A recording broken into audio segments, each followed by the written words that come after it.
Very good afternoon, everyone. I hope you've all had a nice lunch and a good break. We're going to jump straight into this because we're running a little short on time. We have a very, very interesting panel over here, which is a good distribution of software services, drone services. How do you put all of that data together? How do you make use of that data? And then how do you make use of the cloud and put all of this together and really give actionable outcomes to your customers or to potential clients. So I think what I'm going to do is quickly start off by giving everybody sort of very short 2-minute introduction as to what each of your companies are doing, because I think that'll give everybody a context as to where we're coming from, and then we'll jump into a bit of an engaging conversation regarding how we can really use the drone technology as a whole across all of these different applications. So Jaspreet. A very quick introduction. So we work in the solar space, the energy space. Unlike other energy classes, solar specifically is very, very interesting, wherein a 300 megawatt odd asset can be spread across kilometer squares, have multiple thousand number of individual modules. So our software starts with the data collection. How do you scan the entire large area, bring it onto a cloud server, and process the data and let the solar companies know where the lapses are happening. So the story is about out of 1,300,000 odd modules on the ground, which are the 100 which are not working properly. And solar assets need to be maintained for 25 long years. So how do you catalog and archive all of this data that's happening on the ground into a decision-making pipeline to improve production for the solar companies? So that's what our software Visual AI does. We've scaled to about 3,000 megawatt of odd solar assets that we've inspected. That's close to 10% of the total assets in India now. Thank you. About Campbell, we already completed 6 years, and we are one of the premier ecosystem provider of this industry. Starts from data acquisition, from drones, sensors, softwares, as well as our analytics softwares also. So we have drone solutions in our portfolio, Pix4D, Sol distribution rights, MicaSense, FLIR, Validin solutions, as well as n number of other LiDAR solutions also. Apart from that, we already have Pix4D as a sole distribution right, so we can process data, and we can, with our WebGIS portals, we are providing, service grades also to the industry to make it happen in the real time in very cost-effective manner. Apart from that, we are already, joined our hands with ISRI for geographical technology partners for, especially for the drone applications. So we are working very aggressively for urban plannings and advanced AI solutions implementations on industry. Thank you. Sorry, just 1 second. Just so that I can get a sense of, the audience that we have in the room. How many startups are in the room? Can we just have a quick show of hands? Fantastic. How many service providers as companies that are providing to the drone industry? Okay. We are everywhere. That's where the question came from. And how many sort of end user clients, whether you're from the road industry, mining, security?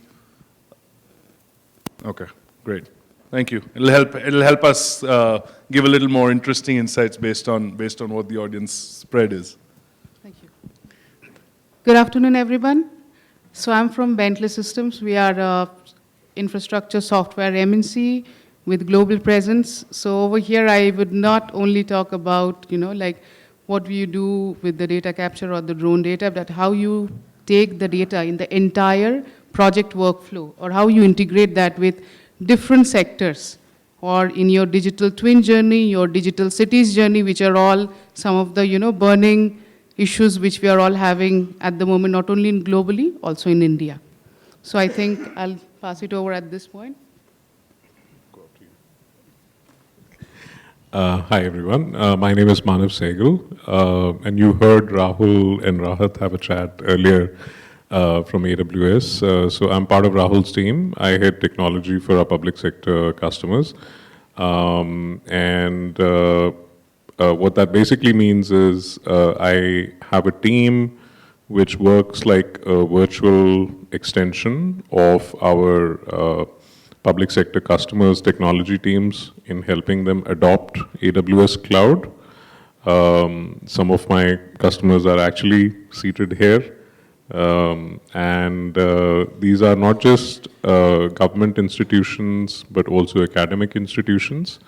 So a large part to play in terms of the skilling side of the ecosystem for drones.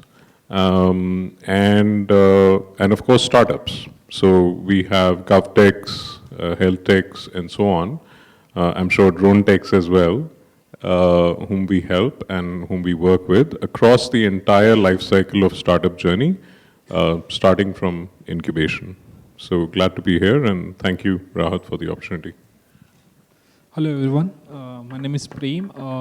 I'm from Maruth Drones. So we have been using drones for two specific use cases. One is in agriculture, another is in mosquito eradication. So majorly AI for social good where we are in.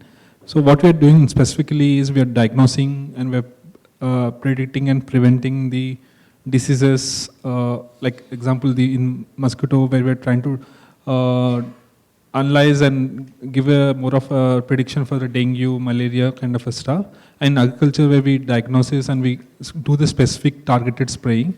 So to give you impact in like what drones have done is like, suppose we're working with now state government in government of Telangana where if a lake is given around 20 acres where 25 to 30 people work for 6 weeks, we are doing drones with the drones in 1 or 2 days, saving around, you can think of the diseases which they're going to get and everything, and in 1/15 of cost.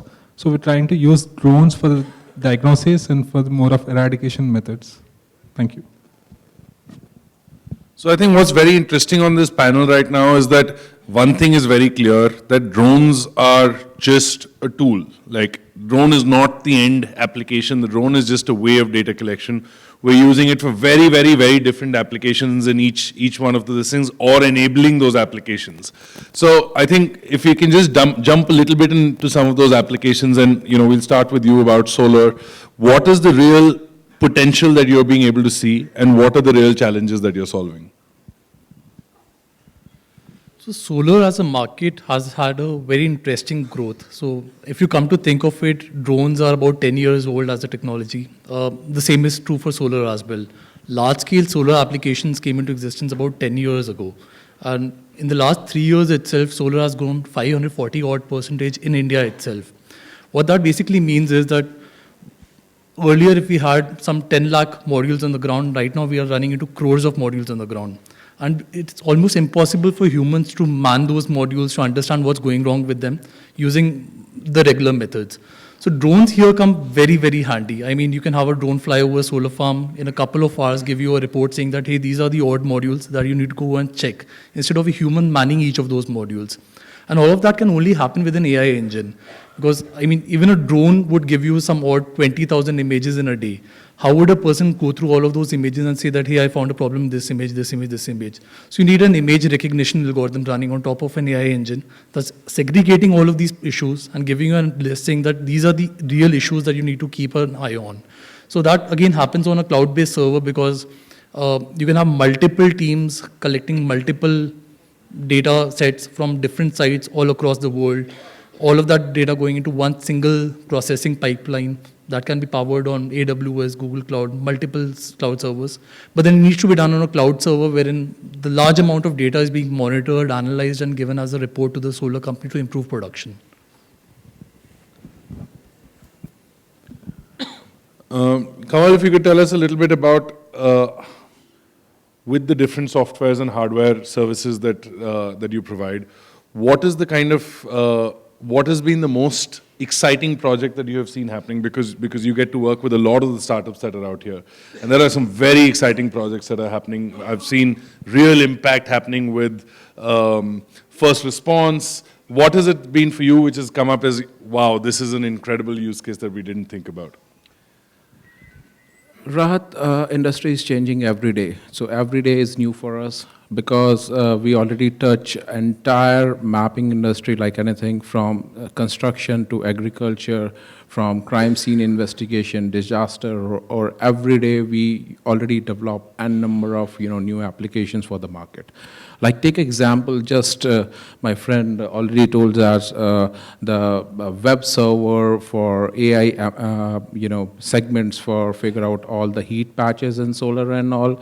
We have excellent, platform that's called Pix4D engine, where we have the facility that's will give to our clients to develop their own AIs on that with SDK modules and all. You can do whatever you want.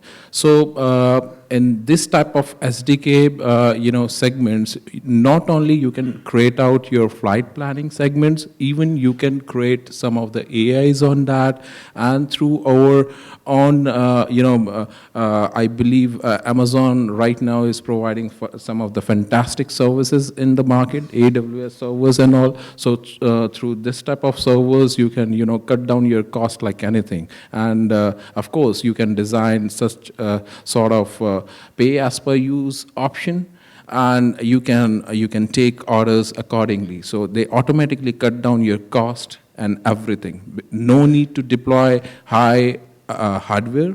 No need to deploy, any workforce on that. You can do everything automated. Once you get the data, automatically you process it, you fix the standard, and you will get the results.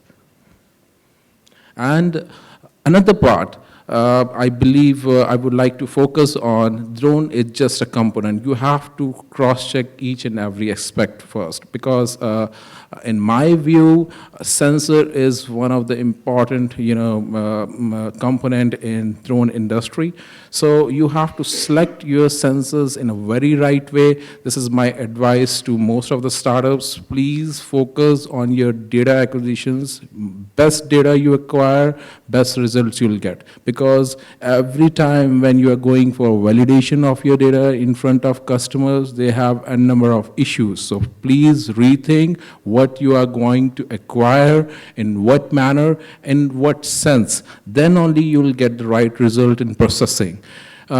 Most of the times, people are very confused that n number of softwares are, they can process n number of images in one time. So this is another problematic issue right now I'm watching in the market. Like if anyone buying one Pix4D software or any processing software, they think that they can process up to 1 lakh images in one time. It's completely impossible for any type of software. Every software have its own algorithm, just like you. Every individuals have its own type of potential and all. Please rethink what you are going to deploy on your software and what you are going to get. Please distribute it in the right manner. And as I already told you, we have Pix4D engine. Through this, we can easily manage up to 42 megapixel high-end images. And apart from that, if you are going beyond 42 megapixel, we can offer you the gigapixel package in our Pix4D engine. This is, I believe, really information. I believe most of the for the startups here, because industry is changing like anything, and you have to enter in gigapixel processing stage.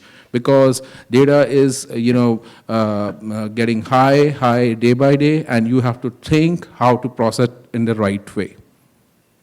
Thank you, Kamal. I'm going to ask a similar question to you. We're trying to find out, so because as software companies, you get to see pretty much the whole range of use cases. And I think as a country in India, we've got some very interesting use cases for this technology. So what are some of the interesting use cases that have come across for you? I know I've been involved with some of the work that we've done with telecom tower inspections, but if you could tell us a little bit about what have been the interesting, and if you could just add at the end of that, what has been the importance of cloud and cloud infrastructure in this whole story? Right. So we are now in a session where I should say we should also add a word. Data is the new oil, okay, in this digital economy. So when we talk about that, so Bentley Systems, if I'm talking about what we are visualizing in terms of whether drone or in bracket hybrid data, because all of you sitting in the crowd knows that only sometimes in different sectors, drone data doesn't work. There is a combination of handheld imagery, there is a combination of LiDAR data. Everything comes together in the play. So the first thing which we are actually embracing and trying to, infiltrate everywhere is how you would be creating your digital twins. And when you are creating a 3D mesh, not only just a pretty model or orthomosaic, how this model can be integrated with your conceptual design workflow. Suppose you are trying to find out alignment of a road. So there are different design outcomes which we present to the stakeholders. And there is always sometimes, a bit of decision-making confusion, which design alternatives we will choose. So once you create that mesh, how they form a part of this digital journey is one part which Bentley is very active in terms of the infrastructure space. Then in terms of, I'll say, digital cities. So we have users globally. I will not get into the user's perspective because over here we are talking in generic about the applications. So we have a lot of users who are creating globally 3D city model content.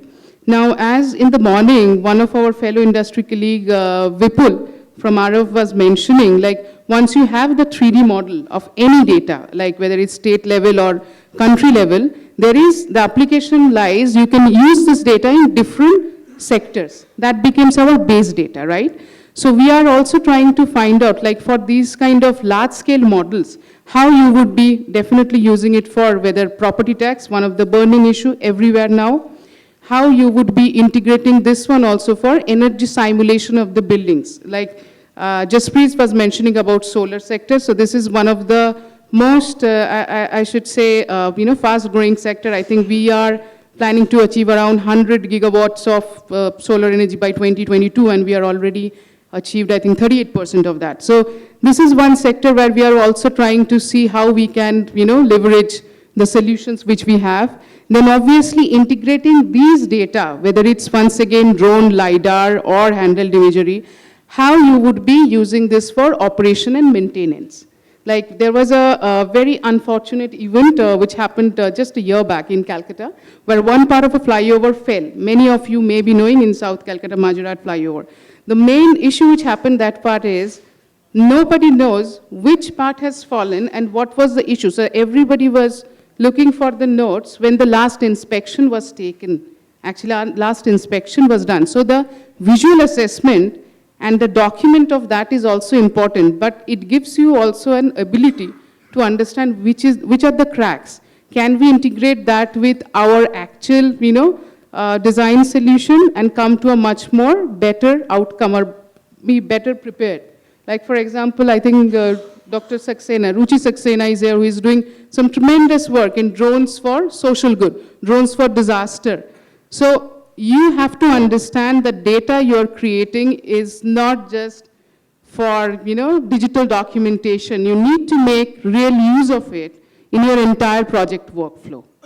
So definitely in terms of digital cities, Bentley is playing a huge role, mainly from perspective of scalability. Once there are, huge gigapixels or GBs of data which we are producing, how you would be basically hosting that data. And you mentioned about cloud, like, so we have already developed and we have a very recent acquisition where we are basically hosting this entire large-scale 3D city models and bringing data, different layers of analytics from different OEMs, okay? It can be CAD, it may not be a MicroStation platform which you're using, it can be any other OEM data, it can be GIS layer shapefiles, it can be 3D objects. So visualizing of those data, so citizen-centric service is basically the root of our smart city, basically theme of smart city in India, right?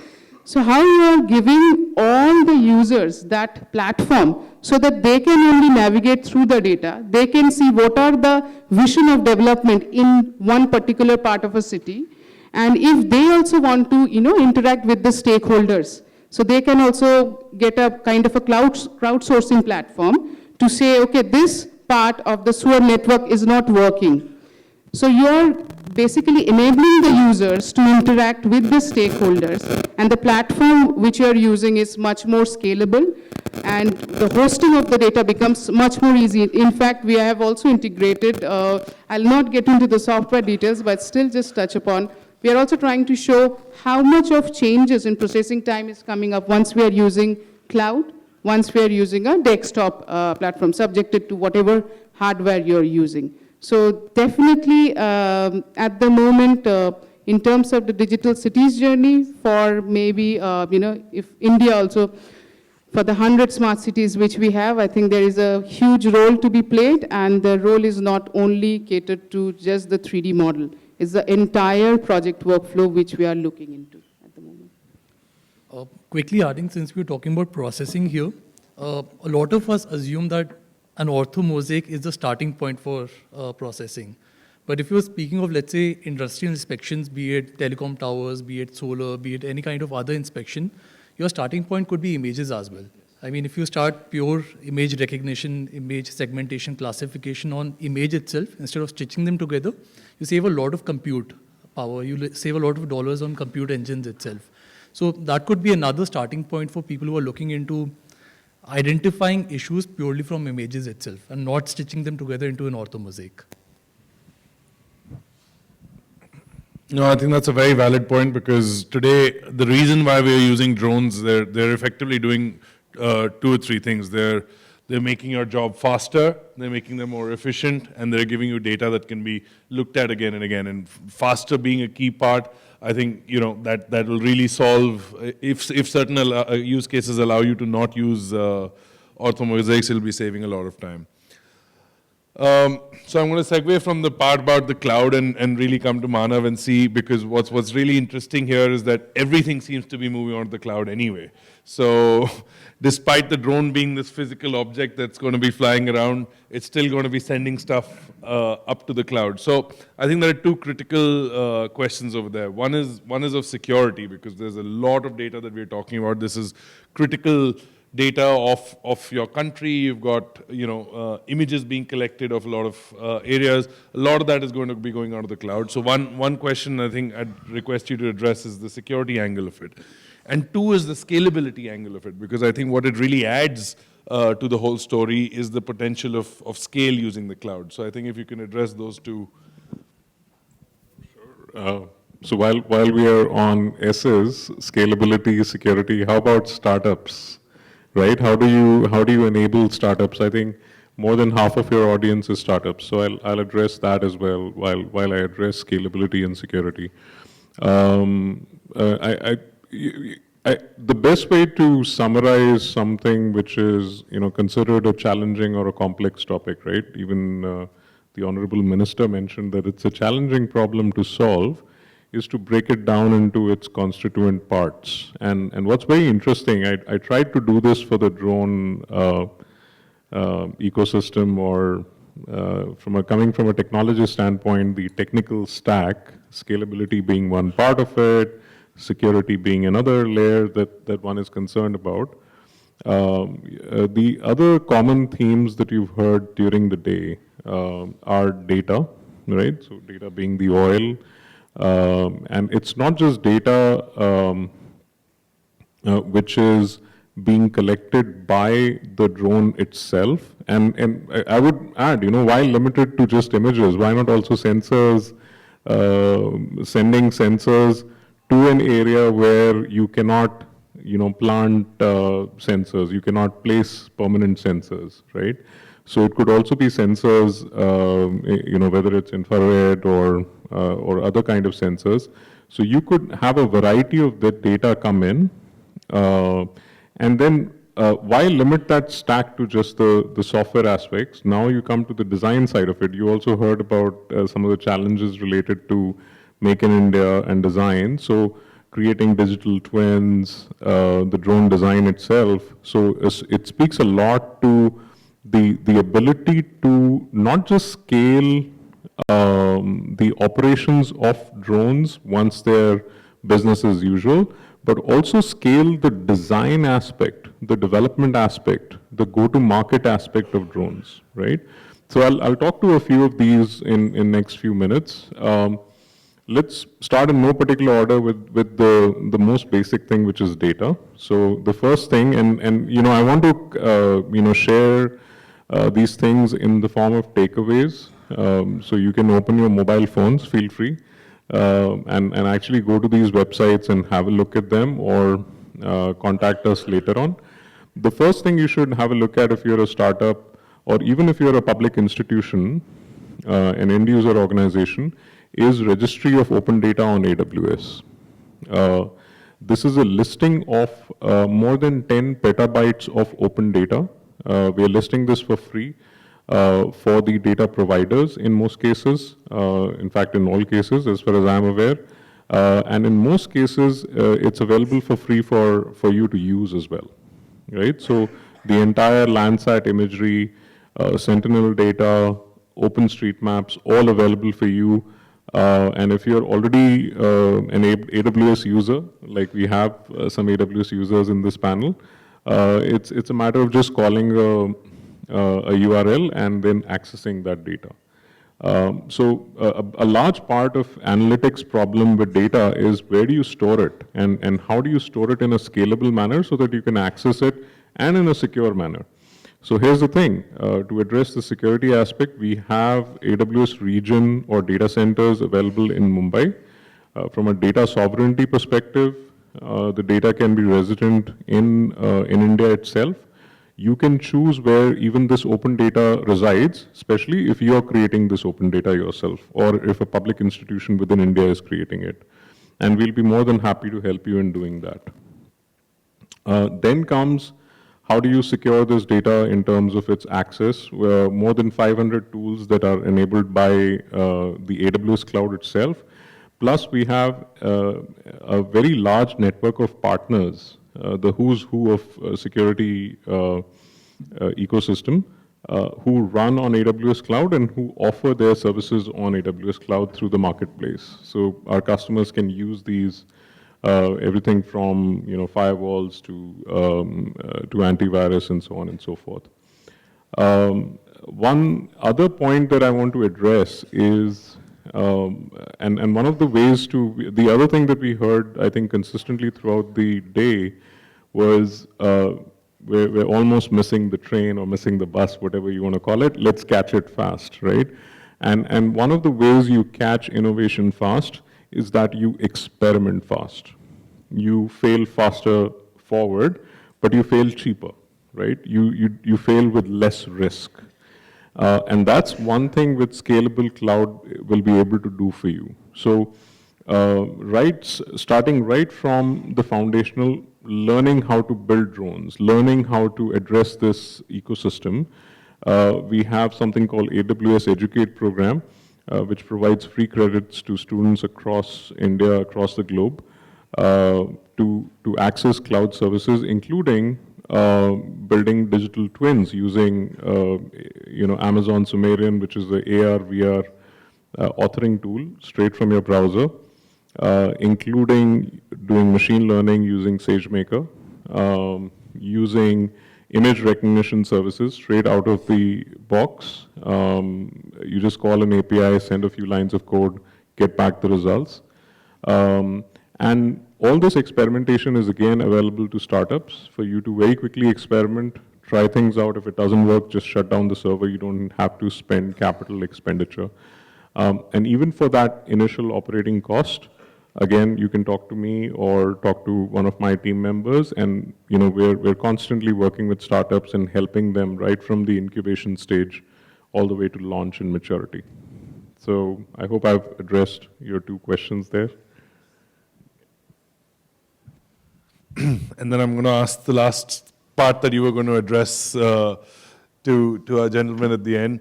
You've had a very interesting journey with what you're creating. And as a startup in today's environment, if you can talk a little bit about the challenges, because the problem that you're trying to solve is big. And it's a problem that will touch almost everybody's lives if we're able to find a good solution to it. So what are the challenges that you're facing while building your startup? So first, the problem what we've taken was is mosquitoes. And being engineer, we every time we see a mosquito and we kill them. But the actual, what we understood is the mosquito, what we see, the lifespan is only 5 to 6 days. Then we understood the larva form of the mosquito is the most dangerous, which lays eggs and everything. Then the biggest source of these mosquitoes are the water bodies and the stagnated water which we see. So then we understood the problem where like municipal corporations, the workers, they get into the lake. And the biggest problem with the lake is not like for water. It's full of with water hyacinth, plastic, and multiple other things. And so they cannot get into the water, and people are getting into the water, they're getting with a lot of diseases.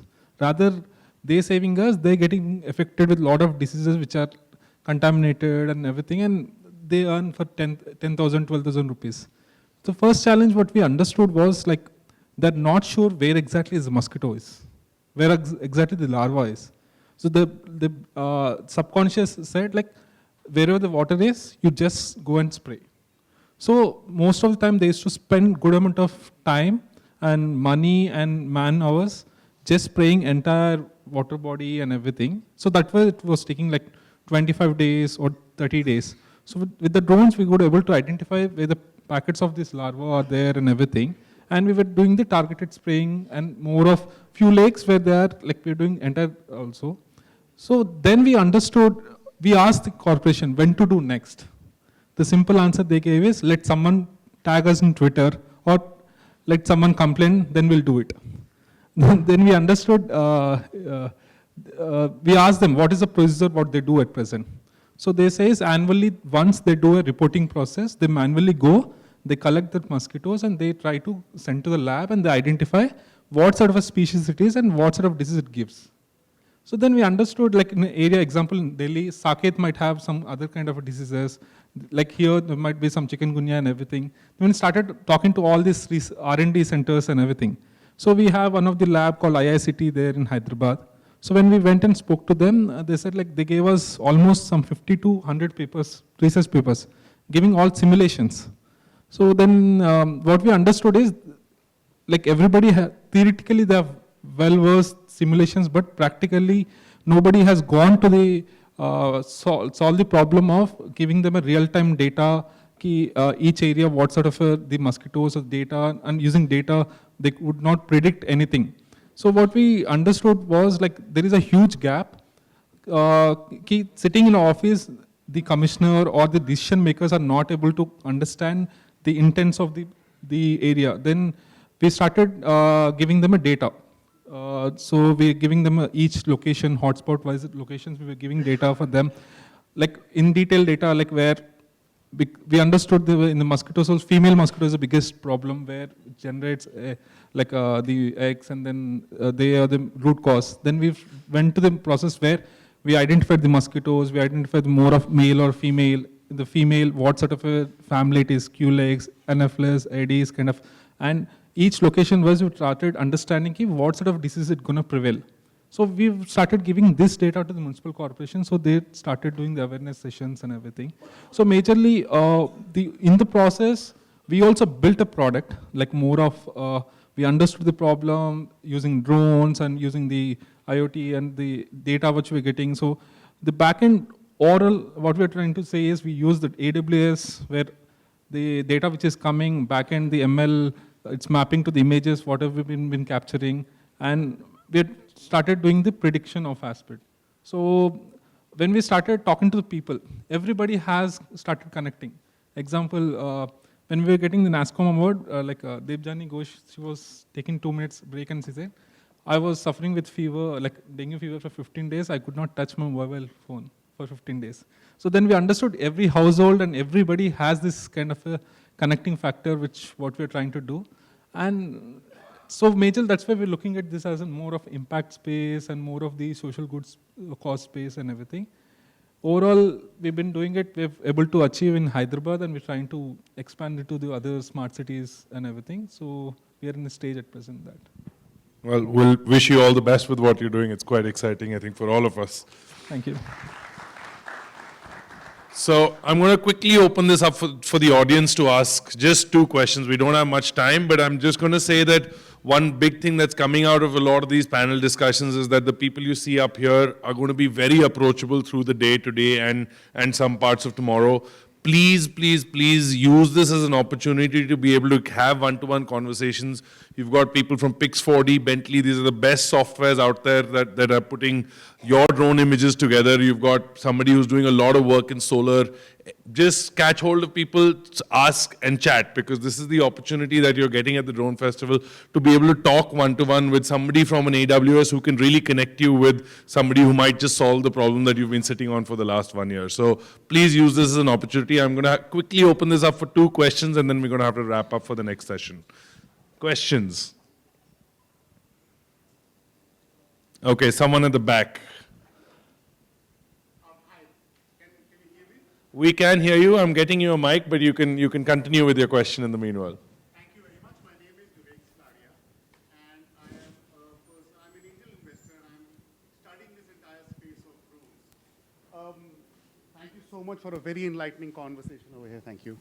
The question that I have is, I learned a lot about the entire value chain, right?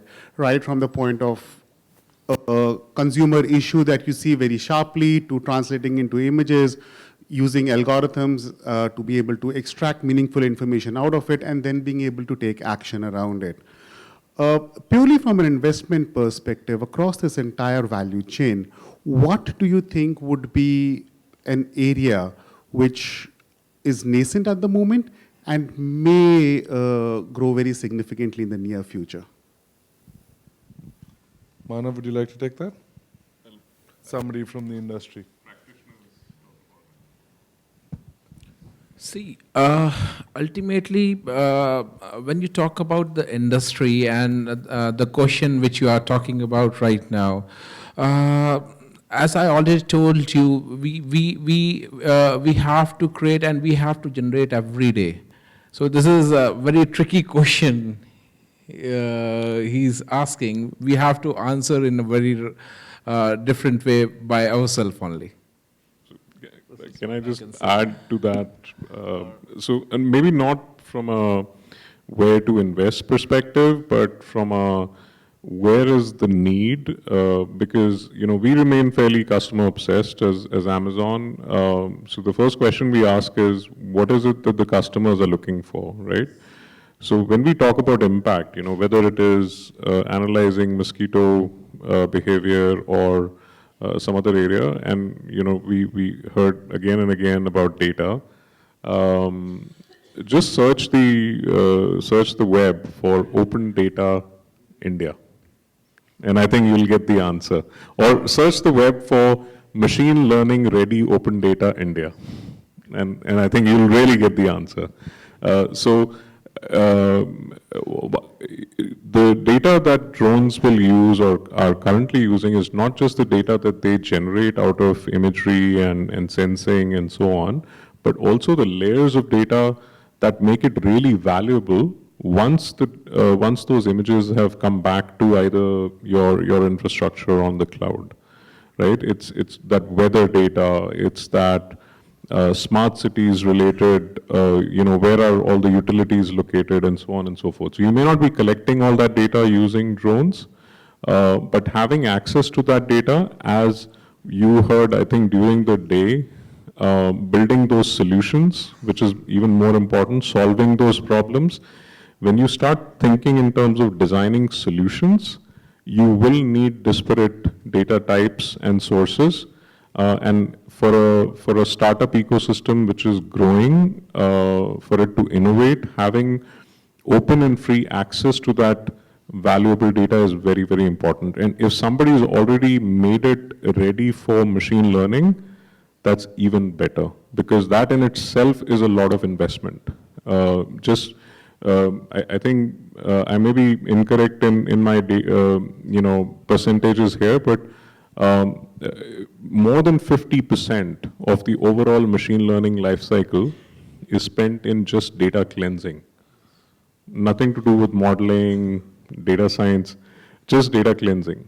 And if somebody can address that, and of course sourcing and creating that data, that would be one area to help this industry. I can only say is like better invest in the impact space where who are solving civic problems, because people are making money. People who make money, they have enough money. People who don't have money are people who are working in the impact space. They're burning their own money. So all the VCs who are there help the people who are working in the civic problems and everything. So I'm going to take a quick I'm going to take a quick jab at that. I think looking at international trends, what's going on in the investment space is it's broken down into three very clear areas. One is the SaaS-based platforms, which have created some very interesting platforms where you use data integrate and you have, you're almost very close to your solution. That space is fairly commoditized now because all of the big use cases that you know about, there are already big players who've, raised $200, $300, $400 million globally and solved some of those SaaS-based challenges.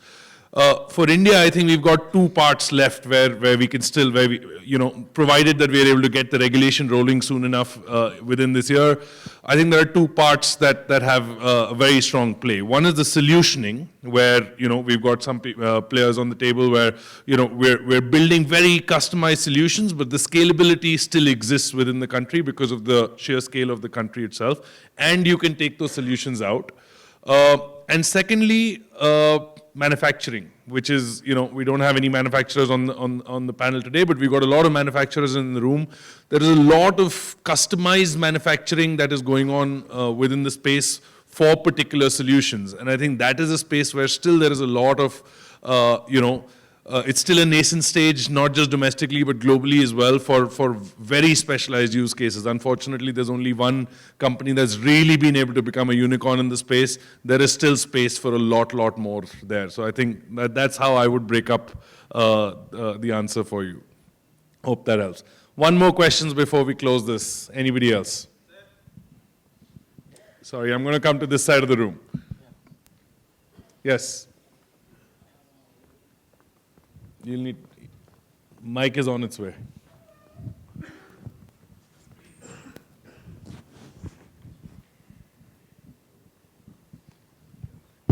I'm Ashutosh. I'm Ashutosh from US NMIMS.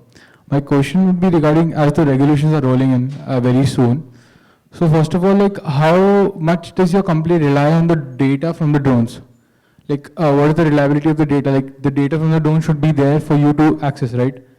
So how much reliability is there and how will these regulations affect the data coming? Like regulations roll in, so there will be a restriction in the flight and the time of flight and all these things. So how will it affect the data processing you are going to carry out? I hope I was clear. The question. Jaspreet, you want to take that? I think it's more about data integrity, whether at the stage of collection. So.